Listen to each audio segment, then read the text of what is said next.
As GOP tramples LGBTQ plus civil rights, community marches back. In this week's SFGN, Online Now and On Stands Thursday, I look at efforts to get the message across in Tallahassee. This is legislative crunch time, when the annual session moves bills from committee to the floor with a vote, often followed by the governor's signature. Once again, many of those bills focus on LGBTQ plus oppression. Couple that with a GOP-controlled bureaucracy taking on LGBTQ plus supportive businesses, and these are truly troubling times. With the Republican supermajority in both houses and Governor DeSantis bolstering his extreme credentials for a presidential run, there is little opponents can do to stop him, but they can try.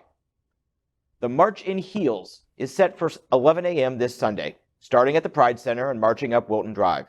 Along the way will be action stations for people to register to vote or re-register for mail-in ballots, something we have to do every year now due to voter suppression efforts by Republicans. Bud Beeler, one of the march organizers, told me, quote, "One of our goals is to make our voices heard in Tallahassee. That's a long way away, and lawmakers need to hear they can't take away our civil rights," end quote. Drag queens will host each stop, a poignant choice given how fear tactics around drag entertainment are being used to push anti-LGBTQ plus bills. One stop will be at Lit Bar. Owner Charles Horton told me, quote, "Drag is a part of our culture and community. We want to do our part in fighting to protect it," end quote. Participants are encouraged to dress in pride colors and, if you're up to it, do the 1-mile walk in heels to emphasize the point. Wilton Manor's City Commissioner Chris Caputo told me, quote, "This is about who we are as a community, and we must be heard as a community," end quote. You can read more of my story and get updates on LGBTQ plus civil rights attacks at southfloridagaynews.com now or on Stands Thursday. And this is a grassroots event. They're pulling together a coalition. It's not just for LGBT, and it's certainly not just for Broward. It's Palm Beach, it's Miami-Dade, and it's Black Democrats. It's the Latino community. It's anyone who can side on the side of doing right. And the fact is, we need this because there's nothing we can do in Tallahassee except yell. We need to organize at the grassroots because after this last election, the Democratic Party in Florida is literally starting from the ground up, even all the way down to the foundation. Maybe we've got a few email lists and phone call lists that might still be relevant to voters, but we need to start our whole organization over again. Yeah. And I think politically, our strategy has to change in the LGBTQ plus community. We can't continue to do the same thing, which is show up in Tallahassee or at some school board meeting and just yell till we're red in the face. And we have to recognize Republicans don't just have a majority. They have a supermajority. And can do anything they want. Anything they want to. And their constituents will be cheering every step of the way. So we need to enlighten people more as to how the process works. I'm glad they're going to be doing the re-registration for the mail-in ballots because a lot of people, my mom lives here in Broward, she didn't realize she now needs to do that again. And we've just got to get to the point where we got to fall back might not be the right term, but we've got to regroup and re-strategize because otherwise we're just going to continue yelling and yelling and yelling and yelling and nothing is going to Scott, change. You're an elected official, oldest, do I have this right? You're the oldest living LGBT politician. I am so old. I might have gotten a little of that wrong, but after the joke, do you think that we're motivated to find this new strategy? You put it out right in front of us, heard you loud and clear. Do you think we can find that strategy? We're not moving in that direction yet. I sit in wearing my two hats between the political Scott Galvin and the Safe Schools Scott Galvin. I sit in on a lot of different LGBT group, activist group calls and Zooms and things. And they're still getting people fired up for, workshops of the school board. Well, we need to educate folks that a workshop is just that. There's no vote. There's nothing binding. Yeah. What are we going to do in Tallahassee? Right. We're going to talk to the same echo chamber that we're going to sit in? And we're going to send people up there and they're going to be, meanwhile, we're spending a lot of the energy of the same people over and over. We're spending the donor dollars over and over. If I'm a Republican, I love seeing the LGBT community spin its wheels like we are. What we got to do is get down, like you just said, into that grassroots stuff, teach people how the process works, and then come back with a better effort. You know, Scott, that's going to take time. That's okay. Sadly, don't say gay and things like that are going to be the law in this country or in this state for 20 years. Yeah. We better take the time. Scary. Yeah, but I got to tell you, one of the things that I do want to look at when I hear this story is, you know, I do try to look at a positive thing. And the fact that this is making us come together like this in a way, I think that there's a lot to be said about that. And I think more of that needs to happen, because until we start getting together, even with our allies, like you pointed out, John, it really is going to create, hopefully, what you're saying and that realization that can actually move us forward.